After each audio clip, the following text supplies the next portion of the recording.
Hey everyone, Mr. Sujano here, your source for gaming, tech, emulation, and open source news. Let's get started. Alright, we'll kick things off with a couple of quick updates from Nintendo Switch emulators Ryujinx and Yuzu. First, we've got Ryujinx, and as of version 1.1.1104, it allows Nintendo Switch Online N64 games to work with firmware versions 13.0 and up, including version 17. And secondly, we've got Yuzu, and as of the free mainline version 1670, they fixed slowdown in Super Mario Odyssey when showing tutorial video on some devices. And they've also fixed slowdown in Pikmin 4, possibly even some more games. Now, I still get asked which Switch emulator is the best for PC, Ryujinx or Yuzu, and my answer here is the exact same: both. Check out both, find out which one works best for you, and go with it. Next up, we're quickly talking about A8DS, an Atari 8-bit computer emulator for the Nintendo DS and DSi. Version 3.8 has just dropped. It's got some minor tweaks and fixes, and optimizations here that result in a 3% speed up across the board. And interestingly enough, just the other day, we talked about a couple of other emulators on the DS. It appears that 2024 is the year of emulators on the DS. They've been very active. And speaking about active, next up we're talking about Steam, and 2023 was a very active year for Steam. According to SteamDB, 2023 had 14,532 new games hit Steam. It was a massive year, their biggest ever. It was about 2,000 more games than 2022, and in 2024 so far, we've got 122 new games. Here's hoping the positive trend continues this year, and hopefully they're quality titles. I mean, it would be pretty easy to bump these numbers up with a whole bunch of shovelware. And speaking about new stuff, if you like Xbox, if you like toast, if you like weirdly toasted toast, this brand new toaster might be up your alley.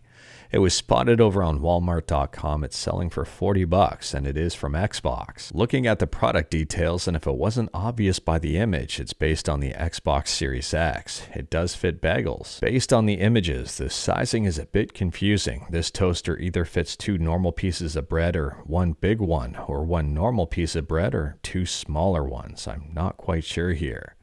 And the toasting pattern is also super questionable. Yes, it's the Xbox logo, but it doesn't look like it's a very even toast at all. At $40, this is a pass from me, but if you're interested, let me know in the comments below, and who knows, maybe we'll get more Xbox branded stuff. I mean, according to the Xbox Squad website, there's also going to be some tools, some mouse pads, some storage boxes, and even more. Next up, we're talking about the 13-year-old kid that beat Tetris on the NES. It was the first time it ever happened in the entire world. We talked about it in yesterday's video, and news of this is starting to get around. In fact, Sky News had some very interesting comments. I'll drop a link to this tweet in the description below in the event that you wanted to play this segment, but basically she says that the 13-year-old should go outside and get some fresh air. Beating Tetris is not a life goal. The newscaster's name is Sandra, and a lot of people, and I mean a lot of people online, are not happy with her. For example, Becky Frost from Rare. Becky says beating Tetris is not a life goal. Yeah, for you, Sandra.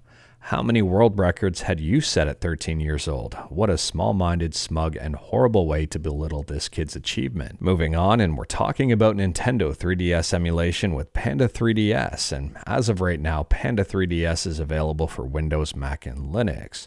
But things are about to change. According to the Panda 3DS Twitter account, an Android port is currently in the works. It's not complete just yet. There is no release date just yet. But it is in development and shaping up nicely. My motto is the more emulators we have, the better, and I can't wait to see what they accomplish. I'm rooting for them. And speaking about taking time, next up we're talking about Top Racer, which is the Top Gear collection on the Nintendo Switch. It contains Top Gear 2, and Top Gear 3000, or Top Racer 2, and Top Racer 3000 to avoid copyright. Anyways, the collection was supposed to release this month, but the developer pushed it back until March to enhance and refine it, and I'm a-okay with that.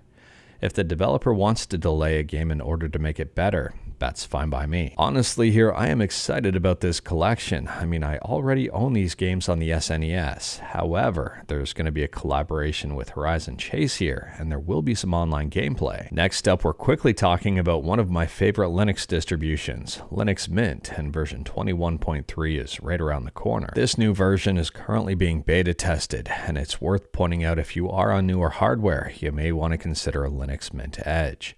They say during beta testing, we identified compatibility issues between Linux Mint and new hardware devices. These are solved by upgrading the kernel series from 5.15 to 6.5. We'll therefore prepare a new Edge ISO for Linux Mint 21.3, shipping with a kernel 6.5. And speaking about new hardware, next up we're talking about MSI, and today MSI teased a brand new gaming handheld. They say it's coming soon. Unfortunately, we don't have a whole lot to go on right now. Based on this video, we can see a couple of RGB joysticks. There's also some venting, I'm guessing, on the top. And here's what the back is probably going to look like. I also tried to brighten up the image to get us a better look at this handheld, and unfortunately it's not a very good look at all for it, but I'm assuming we're going to know more soon. What we do know though are a couple of safe assumptions. Number one, it's probably going to be showcased at CES. Number two, it's probably going to have an Intel chip based on Intel's reply. And number three, it's a gaming handheld. Next up, we're talking about a ROM hack, and this one's for Tokyo Extreme Racer 3 on the PS2. It's a massive quality of life ROM hack and something that the game should have had in the first place. So at a high level here, this game was initially released in Japan, and when they translated it to English to release it in North America, they kind of screwed up. Screwed up in a big way where a couple of cars were completely unobtainable. So basically, when they were converting the in-game credits from yen to USD, they simply divided everything by 10, but they forgot to divide a couple of car values. What they ended up with was an exotic butterfly worth 20 million credits, which is way more than you'll earn in a standard run of the game.